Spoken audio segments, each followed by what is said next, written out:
एक और काम हम करना चाहते हैं कि ईस्ट इंडिया कंपनी आई थी लूटने के लिए, अब आजादी के 62 साल में 5000 विदेशी कंपनी आ गई लूटने के लिए। Pepsi Cola, Coca Cola, Colgate, Palmolive, Procter and Gamble, Reckitt and Colman, ये सब विदेशी कंपनी ऐसे ही लूट रही हैं जैसे ईस्ट इंडिया कंपनी लूटती थी। इनको भी हम भगाना चाहते हैं। जैसे ईस्ट इंडिया कंपनी को भगाया वैसे ये पेप्सी कोक को भी भगाना चाहते हैं। उसके लिए स्वदेशी आंदोलन इस देश में फिर पैदा करना चाहते हैं। एक बार स्वदेशी आंदोलन लोकमान्य तिलक ने शुरू किया था, महात्मा गांधी ने किया था, विनायक दामोदर सावरकर ने किया था। अब वही स्वदेशी आंदोलन फिर करना चाहते हैं। गांधी जी, तिलक और सावरकर ने किया था ईस्ट इंडिया कंपनी के खिलाफ, हम वो करना चाहते हैं पेप्सी, कोका कोला जैसी 5000 कंपनियों के खिलाफ। उसमें आपका हमें सक्रिय सहयोग चाहिए। आप बोलेंगे क्या?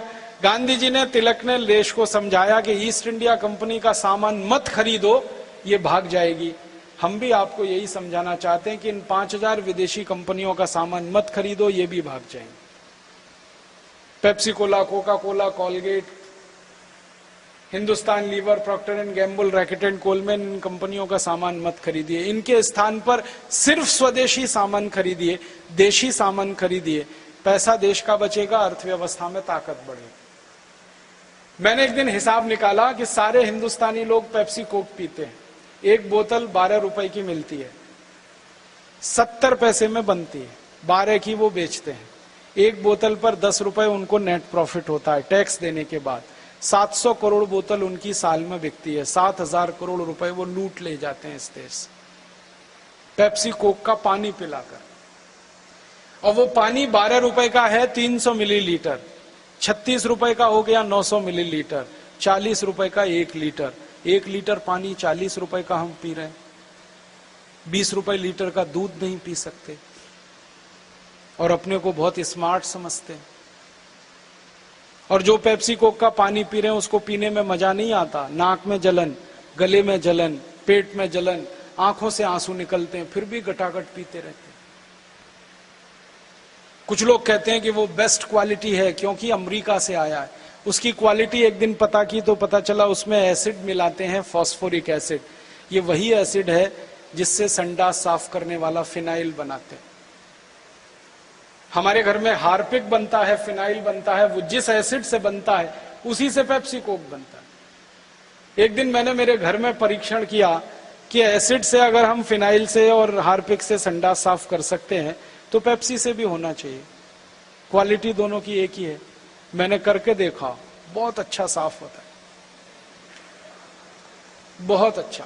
1 महीने मैंने मेरा टॉयलेट साफ नहीं किया, एक बोतल पेप्सी कोला लाके स्प्रे किया, 20 मिनट के बाद पानी से धोया, टॉयलेट पॉट झकाझक सफेद, एकदम व्हाइट एंड व्हाइट। उस दिन से मैंने एक विज्ञापन शुरू किया, ठंडा मतलब टॉयलेट क्लीनर। अब ये पढ़े लिखे इडियट क्लास के लोग इसी टॉयलेट क्लीनर को पीते हैं। अकेले नहीं पीते, घर में आने वाले मेहमान को भी पिलाते हैं। एक तरफ कहते हैं अतिथि देवता होता है, देवताओं को ही संडास साफ करने का पानी पिला। कुछ अतिथि तो ऐसे घर में आते हैं, घुसते ही कहते हैं ठंडा लाओ, माने टॉयलेट क्लीनर पिलाओ हमको। मत पीजिए, अच्छा नहीं, क्वालिटी बहुत खराब। मैं आपको सच्ची जानकारी देता हूं, मैं महाराष्ट्र के विदर्भ एरिया में बहुत दिन रहा। वहां कपास की फसल होती है, कपास पे कीड़े बहुत लगते हैं। कीड़ों को मारने के लिए किसान पेप्सी कोक स्प्रे करते हैं और कीड़े मर जाते हैं, क्योंकि पेप्सी कोक में खतरनाक जहर हैं, chlorpyrifos, endosulfan, malathion, dichromate, monocrotophos, जिससे कीड़े मरते हैं फसल के, वो पेप्सी कोक है। मत पीजिए इसको।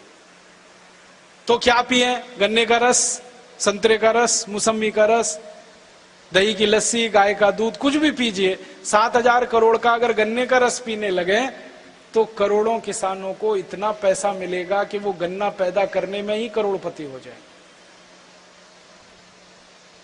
तो पैसा देश के किसान को दीजिए, ना कि अमेरिका की कंपनी।